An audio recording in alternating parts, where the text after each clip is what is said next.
Queridos amigos e amigas, estamos de volta, nossos cumprimentos. Estamos estudando a obra Entre a Terra e o Céu, obra da produção mediúnica de Chico Xavier, em parceria com o espírito André Luiz. A obra Entre a Terra e o Céu tem sido estudada capítulo por capítulo, como outras obras da série André Luiz. E no dia de hoje vamos examinar o capítulo 18 dessa obra portentosa. Capítulo 18 de Entre a Terra e o Céu, que é intitulado pelo autor espiritual como Confissão. É o título do capítulo, Confissão. Só para ter uma ideia, só para que a gente refresque a memória, para que a gente retome aí a nossa jornada, a nossa discussão, os raciocínios que estamos fazendo, que vimos fazendo ao longo dos capítulos. Só relembrando aqui, estamos aí naquele contexto de Mário Silva, que é Esteves reencarnado, Mário Silva encarnado fora do corpo em sono, durante o sono, em sonho, numa madrugada, portanto aí estender na madrugada aí as horas de sono, fora do corpo, em contato com Amaro, que também se encontra fora do corpo. Mário Silva, enfermeiro, que a gente já sabe que tem uma certa ligação com Amaro indireta, uma vez que a esposa atual de Amaro, casado em segundas núpcias com Zulmira, é a sua ex-noiva com quem ele tinha um noivado e que preteriu ele para preferir o Amaro, isso é, rejeitou, rompeu com ele para se casar com o Amaro. E isso gerou uma mágoa, um conflito, um ressentimento no Mário Silva, e ele, no plano espiritual fora do corpo, buscou Amaro e buscava também a própria Zulmira. Nesse ínter e nesse contexto, eu estou resumindo bastante, bem se vê, para aqueles que estão lendo, aqueles que estão ali acompanhando a obra, sabem que eu estou resumindo relativamente a história, mas nesse ínter, ele, ao sair do corpo e encontrar Amaro, ele recua ao passado e volta à existência anterior na condição de Esteves, aquele que perturbou a relação de Leonardo Pires, outro personagem da obra. Quem está lendo, quem está acompanhando, não vai ter dificuldade de recordar. Leonardo Pires, que é o avô de Antonina, que se encontrava a princípio na própria casa de Antonina, acompanhando o Evangelho, e a gente sabe que Leonardo Pires, na verdade, era um combatente da Guerra do Paraguai, como Esteves era, enfermeiro ali de campanha, né, enfermeiro ali das Forças Armadas, e Mário Silva, ou melhor, Esteves, que é Mário Silva reencarnado, né, Esteves, que é a reencarnação anterior, se meteu no relacionamento ali de Leonardo Pires com Lola e perturbou o relacionamento dos dois a ponto de mais tarde ser assassinado e envenenado, né? O Leonardo Pires envenenou ele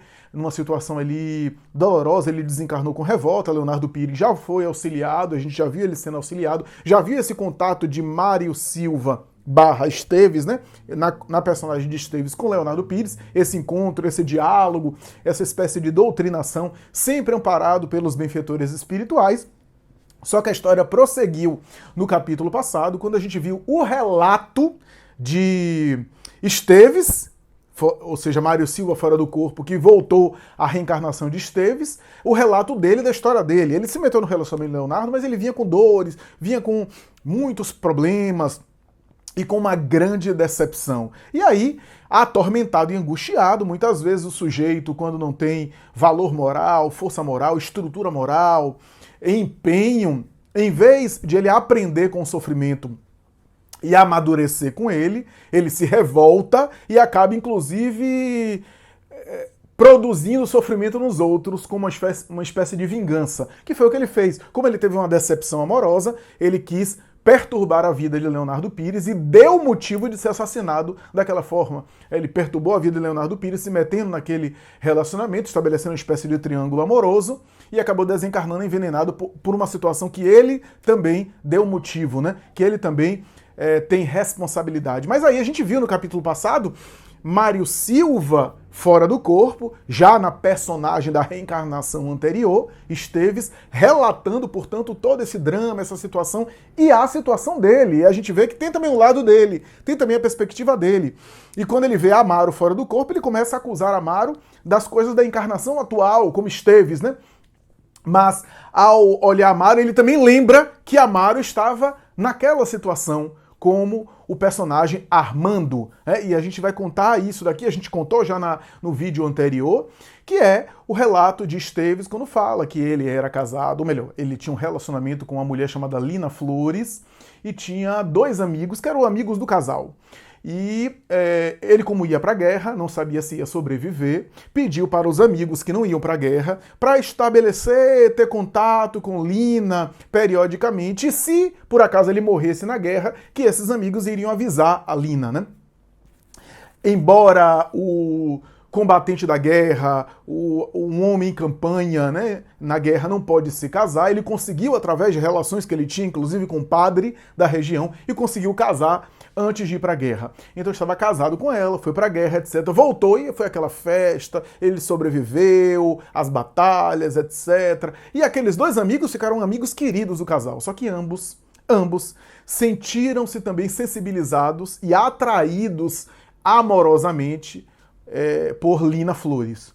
Júlio era um temperamento mais forte, mais intenso, e acabou de alguma forma manifestando isso mais tarde. E o que Esteves comentou é que a decepção dele foi gigantesca quando pegou Júlio, seu amigo, que frequentava a sua casa, com Lina, a sua esposa, em uma situação ali de envolvimento, né? Como se fossem um casal, né?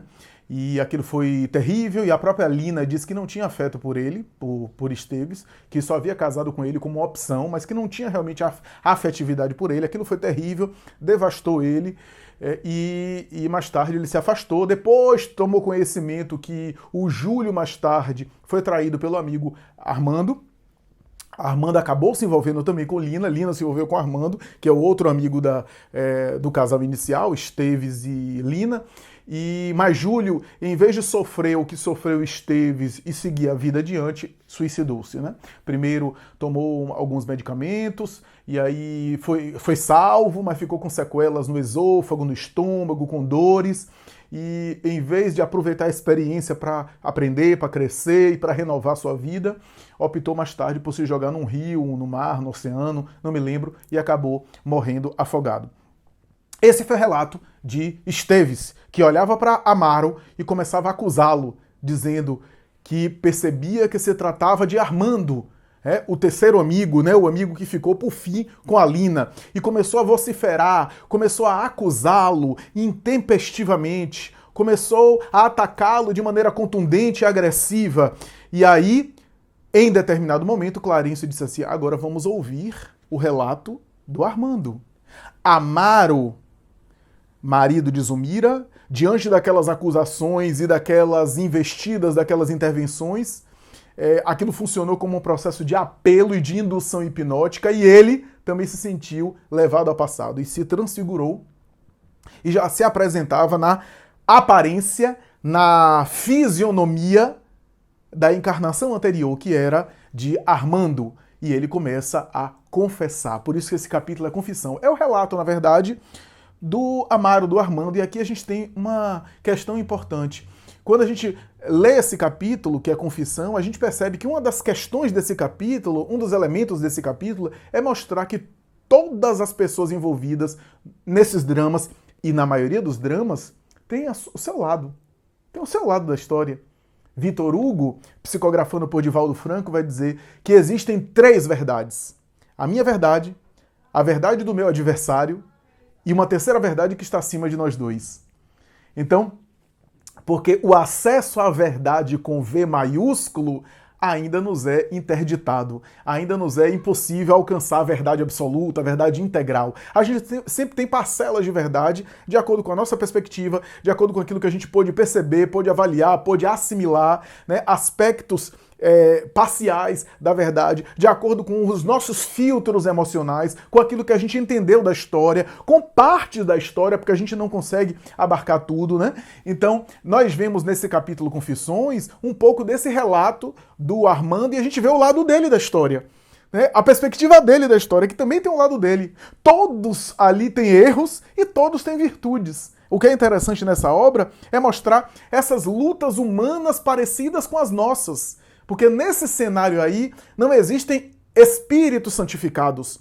seres santificados, até nas histórias espirituais, nas histórias que a gente vê na literatura mediúnica, Emmanuel, a própria Ivone Pereira, Filomena de Miranda, a gente vê às vezes uma figura que é uma figura mais elevada do grupo, né? Uma figura que está sem mácula, né? Que não tem os equívocos do grupo familiar, que se encontra em uma condição de autoridade moral, que é apaziguadora, que está acima daqueles processos, que já não tem equívocos, que sofrem, mas não tem equívocos, não fazem ninguém sofrer.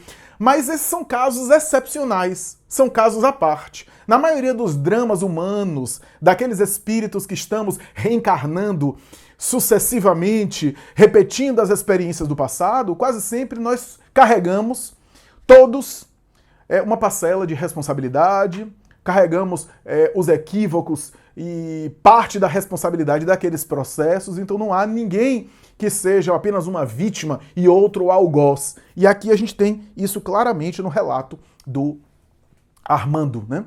Do Amaro, agora recuado na personalidade reencarnatória do Armando. O que é interessante notar é que o relato de Esteves conta a história, e esse capítulo 18 é a mesma história que Esteves já contou, é a mesma narrativa, são os mesmos fatos, só que na perspectiva do Armando. Adicionando, claro, o que ele sentia, o que ele percebeu, como ele estava por dentro, como é que ele vivia por dentro, as lutas íntimas e pessoais dele, que Esteves não tinha acesso, que não tinha condição de saber, e como as coisas aconteceram em alguns fatos que Esteves não acompanhou, não viveu, porque foram fatos que Armando viveu. Enquanto Esteves vociferava, fala, reconhece sua culpa, etc., e Clarencio tentando apaziguar, inclusive com a sua condução magnética, com a sua intervenção psíquica de autoridade moral, de espírito elevado, para apaziguar e dizer para Esteves, ok, você já falou, agora deixa ele falar até o fim, deixa ele concluir o seu relato, deixa ele desenvolver o relato dele, deixa ele apresentar a história do ponto de vista dele, o que aconteceu com ele, vamos ouvi-lo, você falou, todos escutaram, agora paremos um pouco e vamos escutar a ele, porque Esteves estava exaltado, vociferando ele, dizendo que ele era um traíra, que ele era um abutre e não um amigo, à semelhança do Júlio.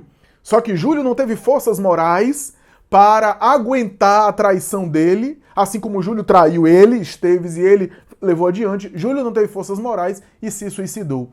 Então, Amaro, nesse capítulo, fala a sua versão, isso é, a sua experiência dentro dessa história, dentro dessa narrativa. E começa a falar sobre as suas lutas, sobre que é verdade tudo que Esteves estava falando, mas que ele, desde quando começou a conhecer Lina Flores, ele percebeu que se sentia atraído por ela, que se sentia envolvido por ela, que a sensação que ele tinha é que Lina Flores era alguém conhecida dele, mas que ele reprimiu totalmente os sentimentos, e que Júlio, que era um temperamento mais forte de fato, revelava abertamente para ele, e muitas vezes bastante exaltado e bastante apaixonado, confessava o desejo de arrebatar Lina para ele, mas que não fazia porque achava que era uma desgraça do destino a Lina ter conhecido Esteves antes dele.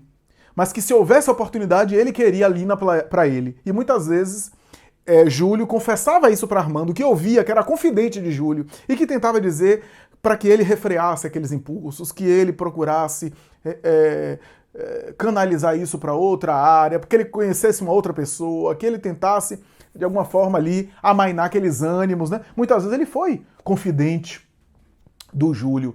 Só que, em uma ocasião, em uma situação ali que houve uma brecha, eles dois se envolveram, Armando ficou sabendo, acompanhou a situação, acompanhou a tragédia, e foi o Armando, esse é um elemento interessante, foi Armando quem aconselhou o Júlio, o Esteves, quando traído. Quando Esteves foi traído, que chorou, que ficou mal no fundo do poço, por causa do Júlio que se envolveu com a Lina, e a Lina chegou a dizer para Esteves, não quero nada com você não, só casei com você na época porque eu não tinha outra opção, mas eu me sinto atraída por ele. Portanto, dispensou ele, porque ele chamou ela, inclusive, para conversar o que foi que houve, o que foi que aconteceu, etc. E ele chorou, desabafou nos ombros do Armando. Foi o Armando quem ouviu ele, escutou ele, aconselhou ele, dizendo... não... Porque ele chegou a pensar em fazer uma besteira, ele chegou a pensar em cometer uma tragédia, mas foi o Armando que disse, não vale a pena, você é um enfermeiro conhecido, bem conceituado, você vai conseguir se transferir de lugar, sair dessa região, ir para outro local, realizar seu trabalho, desenvolver as suas atividades e ficar bem, etc. Foi o Armando quem aconselhou o Esteves, né, em relação a esse drama todo.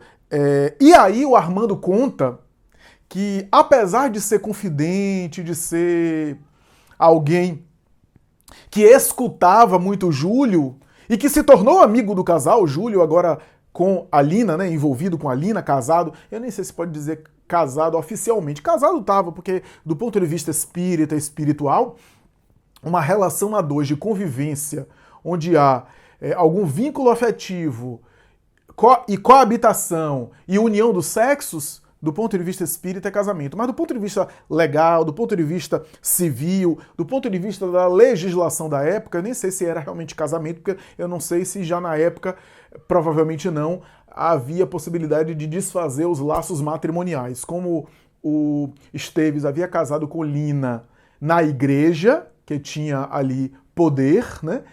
Poder inclusive legal. Na época, não sei se desfazia os laços, no máximo de esquite, mas ainda assim foi tempo depois. Não sei se foi aqui, que a gente está falando aqui de século XIX para XX, né? Mas a verdade é que Armando conta nesse relato que, apesar de acompanhar ali a vida do casal, ele se sentia incomodado porque ele também se sentia um pouco atraído, ou muito atraído, por Lina, embora conseguisse controlar, administrar os sentimentos, desde quando ela era casada com Esteves. Né? Desde quando ela viu ele viu ela com Esteves, ele se sentiu atraído por ela, mas procurou diluir aqueles sentimentos, ou pelo menos controlar, administrar. Afinal, ele entendia que ela, a Lina, tinha alguém, estava vivendo com alguém que ele não deveria atrapalhar a felicidade conjugal, a felicidade doméstica. Quando ele viu a Lina se envolver com Júlio, acontecer toda aquela tragédia, aquele sofrimento, ele continuou da mesma forma que já estava acostumado, né? Já continuou da mesma forma controlando, administrando os sentimentos. Me parece que dos três, o Armando era o que tinha um equilíbrio maior, equilíbrio psíquico, emocional, ou pelo menos se esforçava para tê-lo, diferentemente dos outros, que eram mais temperamentais, e o Armando disse no relato que chegou um momento que ele decidiu se afastar do casal. Se afastar, né? Continuar a amizade fraternal, etc., mas se afastar, porque aquilo estava não apenas incomodando ele, mas também porque Júlio insistia em convidá-lo para a sua casa, insistia para que ele ficasse sempre participando da dinâmica ali do casal, da dinâmica ali doméstica. Muitas vezes ele tentava se afastar, mas Júlio fazia questão. Ele chega dizendo no texto, talvez insistido, talvez pressionado, talvez influenciado pela própria companheira, porque Lina fazia questão da presença do Armando ali no recinto do lar deles, no recinto doméstico. E aí, depois de muito tentar e muito desvencilhar, Armando conseguiu um emprego, ou melhor, uma função na atividade do seu emprego um pouco mais distante da região onde ficava e que tinha acesso ali a Lina e Júlio. E isso foi uma bênção, porque deixou ele afastado. E ele se entregou ao trabalho, dedicava-se ao trabalho, etc. Ademais, ele tinha uma noiva. Ele tinha uma noiva com quem ele tinha um relacionamento. E aí, só que aconteceu que, apesar desse afastamento, a Lina não desistiu. Ele já havia reparado que a Lina me parecia também demonstrar algum interesse nele, no dia a dia, na convivência ali com o casal, até que em determinado momento a Lina encontrou ele. Se disfarçou, como diz o texto, disfarçou-se de uma mulher do povo e foi atrás dele às escondidas, de maneira clandestina, e encontrou-o, declarou-se para ele, disse que estava profundamente ligada a ele, que se sentia profundamente atraída por ele, e que, embora se sentiu muito amada por Esteves e ardentemente desejada por Júlio, não conseguia corresponder nem em relação a um, nem com relação a outro, e que no fundo se sentia atraída por ele, que tinha sentimentos, que conseguia reconhecer agora que tinha sentimentos por ele. E aí o Armando disse assim, foi nesse momento que eu fraquejei. Nesse momento eu não consegui resistir. E ele até coloca aqui um depoimento muito bonito, né, uma colocação muito bonita, bonita e delicada e ao mesmo tempo sensível, né, quando ele diz assim, quem poderá explicar os enigmas do coração humano? Quem possuirá bastante visão para surpreender os caminhos da alma? Incapaz de me dominar, cometi a falta de assumir um compromisso espiritual que não me competia. Lina agarrou-se ao meu afeto com o vigor da era numa construção sem defesa. E foi assim que, em certa manhã de maio, meu companheiro encontrou-nos juntos. Aí aqui que está o drama. Júlio encontra eles, pega eles no flagra, digamos assim, pelo menos é o que o texto sugere, porque André Luiz usa palavras muito comedidas, muito cuidadosas, mas tudo indica que pegou eles dois no flagra. E aí cometeu suicídio, né? Primeiro tentou o envenenamento e depois cometeu suicídio. E aqui ele conta, inclusive, da perspectiva dele, né? Da perspectiva dele, que Armando ficou super cheio de remorsos, mas não conseguiu resistir a Lina, ficou super cheio de remorsos, né? E não conseguiu mais ser feliz com a Lina. Isso Esteves ouvindo o relato dele, né? Isso Esteves ouvindo o relato dele e Armando falando, não consegui mais ser feliz com a Lina. O remorso pelo suicídio de Júlio ficou na minha cabeça e eu procurei, depois de algum tempo, me desvencilhar dela o mais breve possível. Fui convocado mais tarde para uma atividade, né, junto ali aos remanescentes de Solano Lopes, né, aqui está se referindo ainda à Guerra do Paraguai. Eu fui então, a Guerra do Paraguai acabou em 1870, né? Então a gente está falando dessa época. Eu fui ali prestar atividades e de alguma forma defender a pátria, né, os interesses do país, e prometi voltar para ficar com ela, mas não voltei. Não voltei. Ele diz assim, tornei a pátria por outros caminhos, deve ter ido por outros estados, voltou ao Brasil de outras formas, e aí ele disse, fiz família, fiz história de vida, me casei com uma outra pessoa, né, e procurei esquecer Lina. Né? E anos mais tarde, isso Esteves ouvindo esse relato com os olhos arregalados, porque a tragédia do sujeito com muita mágoa, com muito ressentimento, é porque a mágoa, o ressentimento, não nos deixa nos colocar no lugar do outro. O ressentimento faz a gente ficar cego, só pensar no nosso ego ferido, no nosso ponto de vista, naquilo que nos dói, sem perceber que o outro tinha o lado dele, ainda que errado, ainda que equivocado, o outro tinha o lado dele. Armando no relato reconhecia o seu erro, cometia a falta espiritual, assumia um compromisso espiritual que não devia. Mas que não conseguiu resistir, que não teve forças morais para resistir, não teve resistências morais para resistir à investida da Lina naquele momento. A pobre da moça, né, já tinha vivido a tragédia do Esteves, né, e agora essa situação. A verdade é que ele procurou esquecer depois, não conseguia viver com a Lina, lembrando do amigo Júlio que se suicidou por conta dessa situação.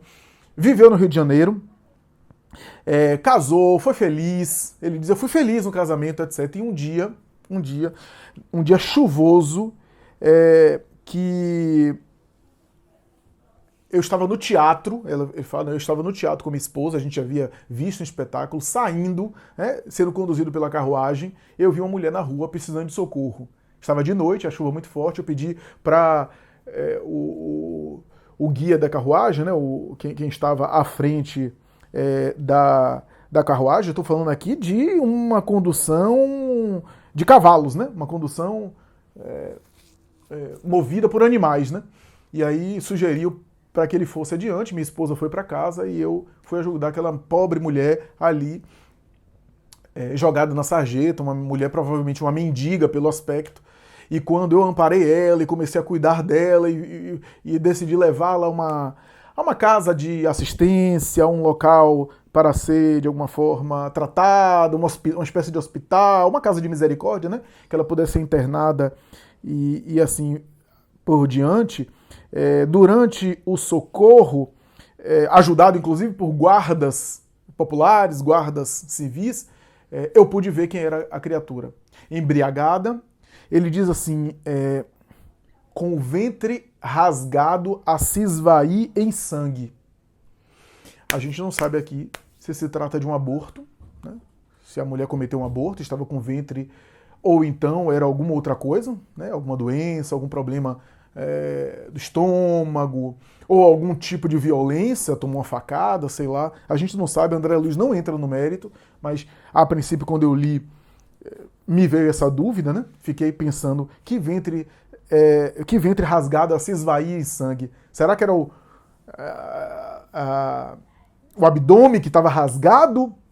Ou o ventre rasgado aqui é uma expressão, uma expressão de força, uma expressão retórica para falar de um aborto cometido, e se esvair em sangue seria o fluxo ginecológico, né? Não no abdômen, mas o fluxo ginecológico. Será que era essa questão aqui? André Luiz não deixa claro sobre o que é que ele se refere, né? Mas a verdade é que essa mulher foi ajudada, e Armando disse, até que em determinado momento, com uma iluminação melhor, à medida que eu ia ajudando ela, eu percebi que se tratava de Lina, que também me reconheceu. Lina Flores estava ali agonizando. Ela me reconheceu e se emocionou e relatou sobre a angústia que ela viveu quando eu não voltei para me encontrar com ela. Eu não voltei para vê-la. E ela ficou angustiada. E ela foi para o Rio de Janeiro, foi viver no Rio de Janeiro, ficou no Rio de Janeiro à minha procura. E agora, à beira da morte, ela me reencontrava. Então ela viveu um drama ali, tentando a recuperação da felicidade dela, que ela perdeu para sempre, depois que ele, Armando, havia abandonado ela. E ela morre praticamente nos braços dele. Ele diz, morreu revoltada e sofredora, alma amaldiçoando o mundo e as criaturas. Mário Silva, que estava ouvindo esse relato todo, Mário Silva aqui na personagem de Esteves, né? Na personalidade da reencarnação anterior enquanto Esteves, estava ouvindo todo esse relato e estava de olhos arregalados, estava estupefato, porque esses fatos, essas situações, ele não tinha acesso, ele não tinha conhecimento, né? Então, tudo isso foi muito positivo, e Clarencio sabia. Clarencio, quando pediu para o outro falar, de vez em quando Esteves tentava interromper, disse, não interrompa, deixa ele falar até o fim, deixa ele relatar tudo o que aconteceu com ele. Você não teve a oportunidade de você falar, agora deixa que ele também relate o lado dele da história, né? E aí ele relata, né? Ele compartilha tudo o que aconteceu com ele, né? Essas peripécias que Esteves não teve acesso, não ficou sabendo enquanto encarnado, né? E também não ficou sabendo dessas coisas muito pessoais do Armando interior, né? Das virtudes de Armando, das tentativas dele, do esforço dele, embora ele caiu também, né? Ele se equivocou também nesse drama afetivo pelo adultério, né? E vocês vejam que ninguém ali é mocinho, ninguém ali é vítima e ninguém também é algoz, né? São criaturas humanas. Uma das características básicas dessa obra Entre a Terra e o Céu é que os personagens da obra, ou as personagens da obra, são todas criaturas humanas com equívocos e com acertos. Todos têm erros e todos têm acertos nessa história. Todos têm imperfeições e todos têm virtudes. Não há essa dicotomia. Nessa obra, o foco de André Luiz não é fazer a dicotomia do mártir, do sujeito puro, do sujeito impoluto, da personalidade, digamos assim, da personalidade isenta de equívocos, apostolar, e do algoz, daquele que o faz mal, que prejudica, e o exemplo do apóstolo, do mártir, resignado perante ele. Nessa obra aqui, o desejo, o foco de André Luiz é demonstrar criaturas humanas com erros e com acertos em lutas. Todos em lutas. Alguns um pouco mais amadurecidos, outros menos, mas todos com equívocos em lutas. Então, essa característica é básica da obra Entre a Terra e o Céu, quando examina esse grupo de espíritos, né? Então não tem, como em outros casos, né, porque tem outros enfoques espirituais, onde tem aquela pessoa, digamos assim, que conduziu a vida de uma maneira exemplar e sofreu as provas, consequência da conduta e do livre-arbítrio dos outros. Incompreensão, agressão, etc. Tem esse enfoque. Aqui não é esse enfoque. Aqui são criaturas em lutas com seus débitos e também créditos. Então, e aí, para concluir esse relato de Armando, Armando volta-se para Esteves e diz que reencontrou ela na vida espiritual. O próprio Esteves pergunta, e ele diz, eu reencontrei ela na vida espiritual. Porque o Esteves reencarnou quase aqui depois, né? Reencarnou, então não se sabe se ele teve acesso. A partir desse relato, parece que ele nem teve acesso a Lina, que ele desencarnou, depois de ter sido assassinado ali por Leonardo Pires. Lembremos que ele desencarnou bem antes de Lina, de Armando, né? Porque ele foi trabalhar em outro lugar, e ao trabalhar em outro lugar, sendo transferido depois da traição, que envolveu ali o Júlio, ele mais tarde conhece a Lola Ibarruí, que é a Antonina reencarnada, a neta de Leonardo Pires. Ele conhece a Lola, se mete na vida ali de Leonardo Pires e de Lola, e aí acaba gerando a reação de Leonardo Pires, que envenena ele, e ele morre, né? Ele desencarna. Então, enquanto isso, a vida dos outros prossegue. Ele esteve encarnado ainda e soube do suicídio de Júlio. Do suicídio de Júlio ele ficou sabendo, né, da situação, mas certamente ele desencarnou bem antes. Chegando no mundo espiritual, ele não ficou muito tempo no mundo espiritual e reencarnou. Então, tudo indica que ele não teve acesso a Lina Flores do plano espiritual. Pelo menos é o que a gente pode deduzir aqui dessa narrativa de André Luiz. Mas Armando diz, eu reencontrei ela na vida espiritual. Estava em uma situação penosa e dolorosa, ligada a Júlio. Ligada a Júlio, que também sofria. Quando eu vi os dois naquela situação, eu me senti responsável. Veja só o que é uma consciência um pouco mais amadurecida. Se você pensar, comparar Armando com Júlio e com Lina, Armando me parece ter sido mais equilibrado, ter tido algumas posturas mais equilibradas, mais sensatas, tinha noções e valores morais mais equilibrados, porque, por exemplo, diante dos sofrimentos, Júlio, temperamental, reagiu como? Pelo suicídio. Diante do sofrimento, o que é que Lina fazia? Trocava de parceiros, se envolvia com um e com o outro, depois apelou para revolta, para rebeldia, para agressividade, inclusive, desencarnou revoltada, sem também se conscientizar dos próprios erros, que ela teve erros nessa história.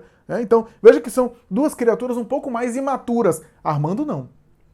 Armando errou, caiu na investida da Lina, né? Mas ele, desde antes, ele já tinha um mérito, porque o mérito é das ações, a gente tem o mérito das nossas obras, né? Mas é levado em conta também as intenções, diz Allan Kardec, as intenções, e também o esforço que o sujeito faz para se melhorar. Os esforços que ele faz para se melhorar, ou para não ceder às tentações, também isso é levado em conta. Então o Armando, ele resistiu, ele tentou se afastar, ele tentou manter um vínculo fraternal, mas caiu, né? Cometeu o equívoco ali de não resistir à tentação da investida da Lina, caiu, porque também se sentia atraído intimamente por ela e não conseguiu administrar, cometendo o equívoco, né? O equívoco que envolve todos, de alguma forma, tiveram equívoco ali de adultério, de traição, né? O equívoco de relações extraconjugais. E aí, Armando, no entanto, tinha mais valores, tinha mais equilíbrio. No plano espiritual, ele viu os dois, Lina, atormentada, em sofrimento, em perturbação, Júlio também, claro, pelo suicídio, ambos ligados, porque ambos tinham ali responsabilidade mútua, né? Júlio tinha um débito por aquilo que fez com Esteves e em relação a Lina, né? Porque de alguma forma um seduziu o outro, a gente não sabe quem foi que começou, mas isso pouco importa. Lina tinha débitos, além de Esteves, tinha débito com Júlio. Por que tinha débito com Júlio? Porque Júlio se suicidou. Se suicidou pela traição dela, né? Armando, que me parece o mais equilibrado, sensato de todos, e que tinha provavelmente uma quantidade de débitos menor, é que se sentiu responsável pelos dois. E aí ele conta que eu me senti responsável e assumi um compromisso com a espiritualidade maior, assumi um compromisso com os bons espíritos de ajudar os dois, de me dedicar aos dois e de tentar colaborar com os dois no futuro, na futura encarnação. Aí, Esteves arregala ainda mais os olhos. Porque aí ele está fazendo conexão com a encarnação atual. A encarnação atual.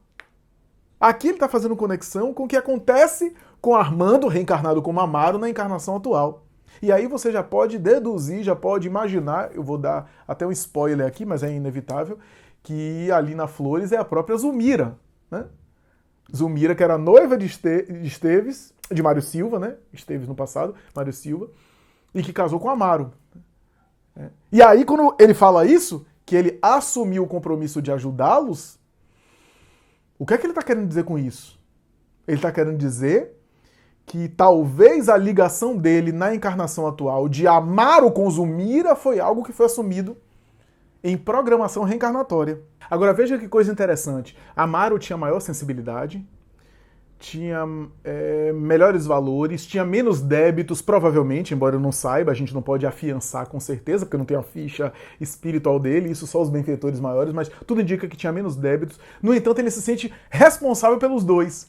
Provavelmente, pela imaturidade, a Lina nem se sentia tão responsável assim pelos erros que ela cometeu, por Júlio, porque ela feriu Júlio profundamente, a ponto de Júlio cometer o suicídio, mas ele Armando, se sentia muito mais responsável pelos dois. E aí, declara isso, que assumiu um compromisso de ajudá-los, né, de ajudar eles nesse ressarcimento, né? Júlio, antigo suicida, Lina, com essa vida toda atribulada, toda equivocada, e ele se sentia responsável, porque se meteu numa situação que não era dele. Isso que eu queria chamar a atenção. Assumiu um compromisso espiritual que não era meu. Ao se envolver com Lina e dar aso a toda essa tragédia, embora a responsabilidade maior seja de Lina, porque Lina era que era esposa de Júlio, Lina que era companheira, né, e que desrespeitou a fidelidade ali conjugal. Mas ainda assim, o Armando se sentia responsável, porque ele também de alguma forma foi responsável, ele também de alguma forma teve participação, embora menor. Mas veja o que é a consciência amadurecida. Ao se sentir responsável, se meteu numa história que não era sua, resolveu ali assumir um compromisso de ajudá-los. Eu me lembro do apóstolo Paulo, em uma das epístolas, que ele dizia: eu sou devedor de gregos, bárbaros, troianos e romanos, né? Ou seja, o que é que ele queria dizer? Ele queria dizer que, ao receber a luz do evangelho como ele recebeu, ao receber o patrimônio espiritual que chegou em suas mãos, que o alcançou, ele se sentia responsável por projetar luz para aqueles que não tinham luz ainda. Porque quem tem mais deve, nesse sentido, deve a quem tem menos. Quem recebeu uma luz espiritual, quem recebeu o conhecimento da espiritualidade mais do que os outros, se sente devedor daqueles que ainda não têm. Se sente na responsabilidade de também compartilhar. Então, esse trecho do apóstolo Paulo e esse conceito que está presente no Evangelho, né, no Novo Testamento, é algo muito importante e que tem a ver com isso daqui. O Armando se sentia devedor, se sentia responsável por ter uma consciência mais amadurecida, por ter valores e por ter se metido. Aqui eu queria chamar a atenção disso. Às vezes a gente se envolve e se mete em compromissos espirituais que não são nossos e que acaba produzindo coisas futuras desnecessárias. Acaba, né, gerando situações as mais variadas. Porque aqui o Amaro, na personalidade de Armando, no além, ele escolheu. Diz aqui que ele escolheu. Então, ele tinha débitos, mas as responsabilidades maiores eram de Lina e de Júlio. Os dois. Tanto em relação àquilo que fizeram a Esteves, a mágoa que geraram a Esteves, como também com relação ao suicídio de Júlio, que Lina era mais responsável, porque ela era a companheira. Só que ainda assim é o Armando, né, que mais tarde seria o Amaro, assumiu aqueles compromissos, né? Se sentiu responsável por ajudá-los, não que a responsabilidade fosse toda dele, ele tinha a responsabilidade espiritual dele, mas se sentiu responsável por ajudá-los, né? E isso é super interessante a gente aqui pensar. Por quê? porque... e aí, já caminhando para a conclusão do capítulo, uma coisa importante é o seguinte. Primeiro, esse capítulo chama atenção a respeito dos compromissos morais e dos fatores morais associados, né, envolvidos na responsabilidade amorosa, afetiva, que é afetiva sexual, afetiva amorosa, com o outro. Aquilo que eu faço ao outro gera compromissos espirituais para mim. Se, por exemplo, numa traição ou numa separação, num divórcio, também na separação do divórcio, não estou dizendo aqui que as pessoas não podem se separar, não podem se divorciar, claro que podem, mas se numa separação, se num divórcio, assim como se num envolvimento extraconjugal, o outro não tem resistências morais e às vezes a gente não sabe a resistência moral do outro.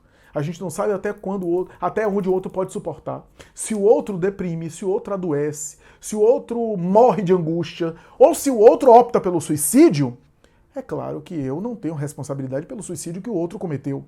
É claro que eu não tenho responsabilidade pela escolha que o outro faz.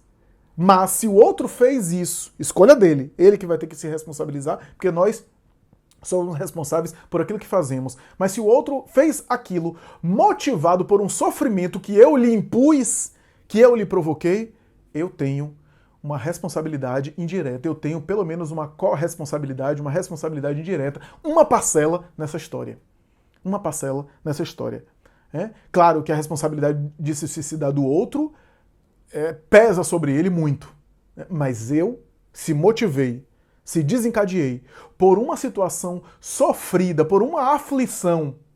Aflição essa que o outro não tinha condição de suportar, para a qual o outro não tinha condições ou resistências suficientes, eu também tenho responsabilidade a esse respeito. Então, isso é um ponto interessante desse capítulo, a responsabilidade na nossa vida amorosa, na nossa vida afetiva, né? Gerar esperança em alguém, gerar expectativa em outrem, abandonar um relacionamento em função de uma busca sexual.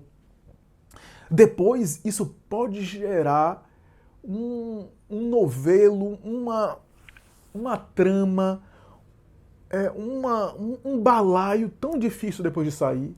Depois se produz uma situação, um emaranhado de conflitos que para depois consertar, corrigir, vai levar tempo. Vai demandar tempo. Então por que hoje, nesse momento, não evitar algumas coisas? Por que nesse momento não ter um equilíbrio sensato? Não estou dizendo que as pessoas não podem, de alguma forma, viver a sua vida amorosa, a sua vida sexual, mas ideal seria evitar esses dramas que o capítulo está descrevendo. Porque todos desse capítulo aí, e boa parte do sofrimento dos personagens, estão associados a débitos na área amorosa, na área afetiva, na área sexual. Porque todos dessa história têm falhas nesse capítulo, né? Nesse particular, nesse aspecto aí. Todos têm equívocos. Então, por que não evitar coisas que pode gerar dor de cabeça amanhã? Que pode gerar problemas sérios amanhã, né? E é interessante porque me lembrei aqui de um texto de Emmanuel, que ele se refere àquela mulher que foi pega em adultério no Evangelho, né? Texto do Evangelho de João, né? Tão descrito bem por João, aliás, uma obra-prima, né? Que Jesus ensina aquele que estiver sem pecado, ou sem erro, ou sem culpa, atire a primeira pedra, né? Emmanuel tem um comentário muito interessante sobre esse texto, já comentamos aqui, que ele fala sobre a mulher, a escolha de Jesus diante daquela mulher, de ensinar essa lição de tolerância, de compreensão para as falhas do outro, compreensão para os equívocos do outro, não apedrejando o outro, não concordando com o erro do outro, não sendo conivente, mas não condenando o equívoco alheio, né? Compreendendo. Né? E Emmanuel vai dizer, por que Jesus escolheu um drama conjugal, um drama da vida amorosa, da vida afetiva, para ensinar essa lição?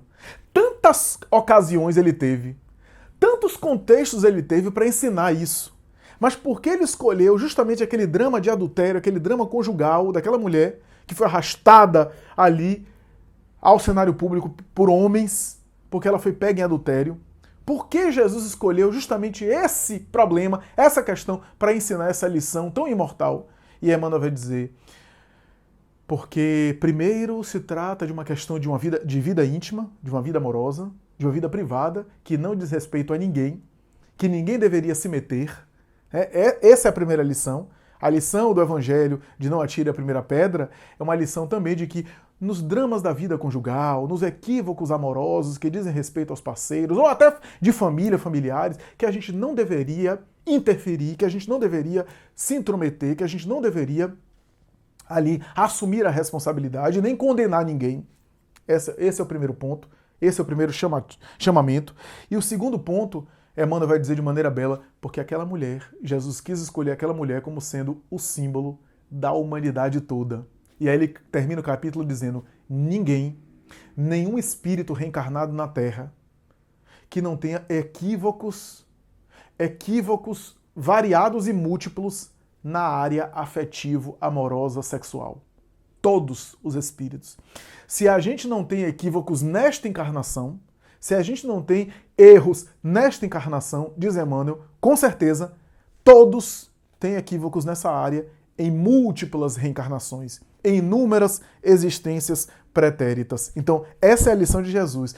A mulher pega em adultério é a humanidade toda. É um arquétipo de toda a humanidade, de toda a população.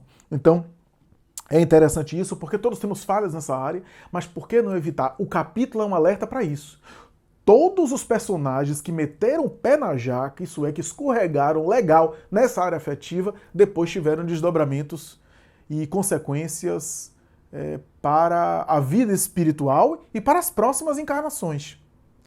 Eu me lembro aqui, já caminhando para a conclusão do nosso comentário, eu me lembro de Divaldo contando um caso, eu já contei isso várias vezes em palestra, quem acompanha o canal Raciocínios Espíritas já deve ter ouvido eu falar desse caso, Divaldo comentando sobre uma senhora que chegou com uma filha na Mansão do Caminho para ser aconselhada, e ela contou que queria um aconselhamento, né? Queria ser aconselhada por Divaldo, porque a menina, que tinha ali por volta de 6 para 7 anos, pulava no colo do pai, abraçava o pai, de tal forma que ela não sabia porquê, mas se sentia enciumada, profundamente perturbada com aquela cena.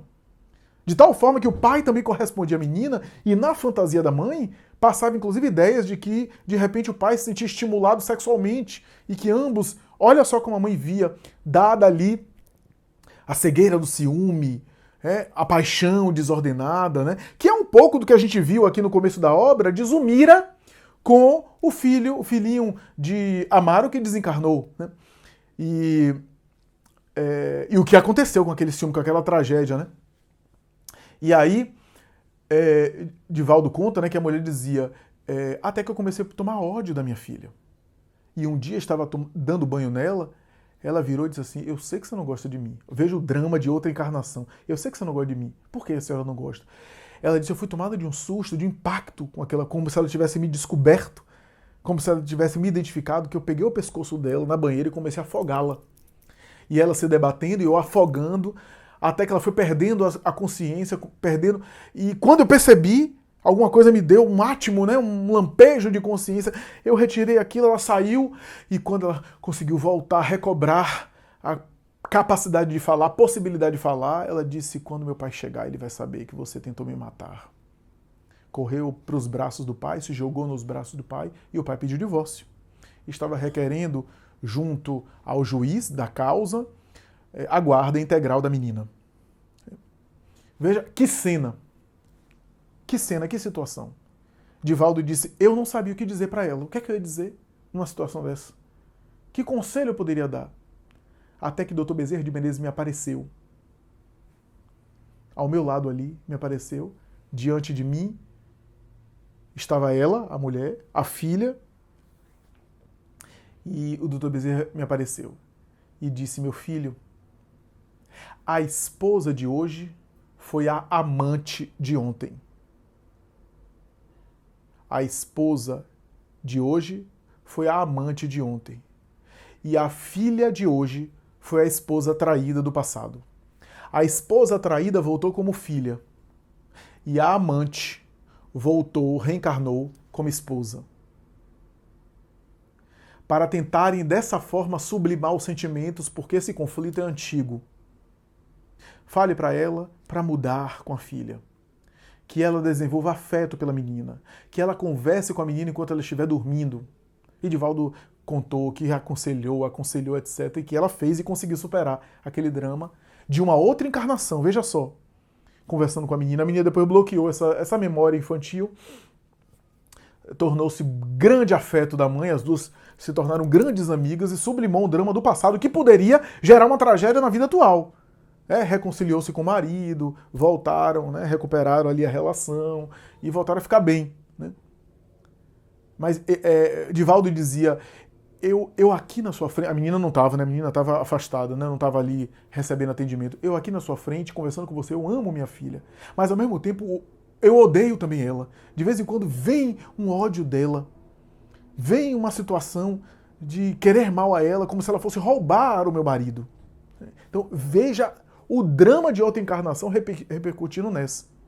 Por um triângulo amoroso do passado que poderia ser evitado. Então, o que essa obra, o que esse capítulo está chamando a atenção da gente, está convidando a gente, é tentar evitar chegar numa situação dessa, nesse drama familiar que Divaldo comentou. A depender da nossa postura, a gente está produzindo mais tarde uma família com esses conflitos. Com ciúmes, com posse, com apego, com paixão, com dificuldade nas relações familiares. Porque essas dificuldades na relação familiar, em grande parte, não é todas.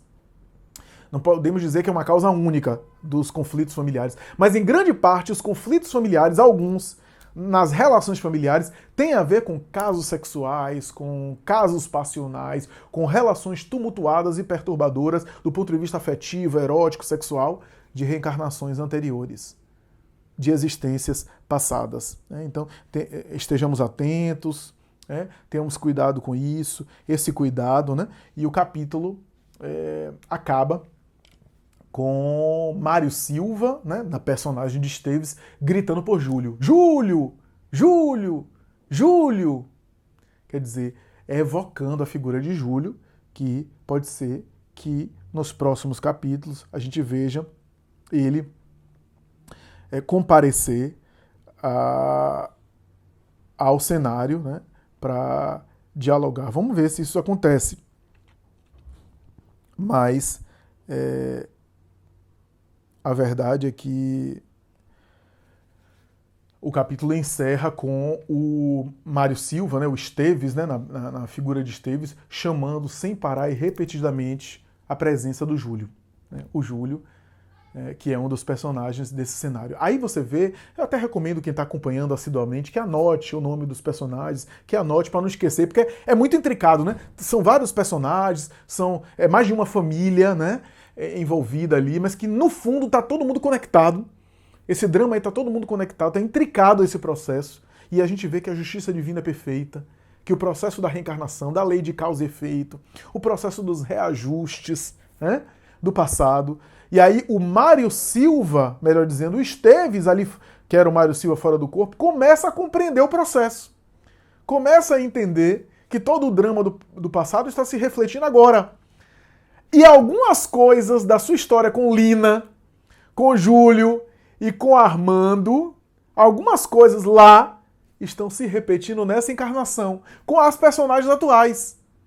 Zulmira, Amaro, tem a Odila, tem a Evelina, que é a filha lá que começou a obra, tem o Júlio, o filhinho que morreu no acidente trágico, que a gente vai ver quem são essas pessoas na encarnação atual, quem eram elas, porque aí a gente vai ver a conexão, e as questões, e chama-nos a atenção que quando a gente começa a compreender isso, a gente percebe que as dificuldades não são ao acaso, os problemas que cada um está vivendo não é por acaso, é efeito das experiências do passado, que retornam agora como reflexo, e aí a gente percebe ali os grandes dramas do passado sendo regularizados, ajustados, em alguns casos complicados, nas encarnações futuras, nos processos reencarnatórios posteriores. Então é muito interessante esse capítulo, é muito rico toda essa situação, toda essa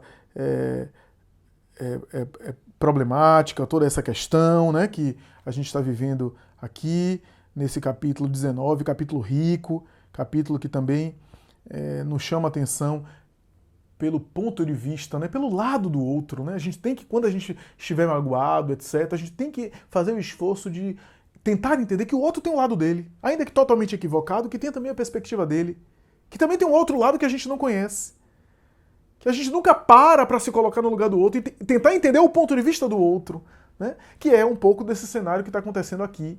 E o Armando, né, na pessoa agora do Amaro, mais equilibrado, está contando, digamos assim, também o desenrolar na história dele, as consequências na vida dele e também as responsabilidades dele na vida atual em função das escolhas que ele fez no passado. É isso, meus amigos, espero que vocês tenham gostado. Capítulo 18, agora encerrado, da obra Entre a Terra e o Céu. E até a próxima, se Deus quiser. Muita paz.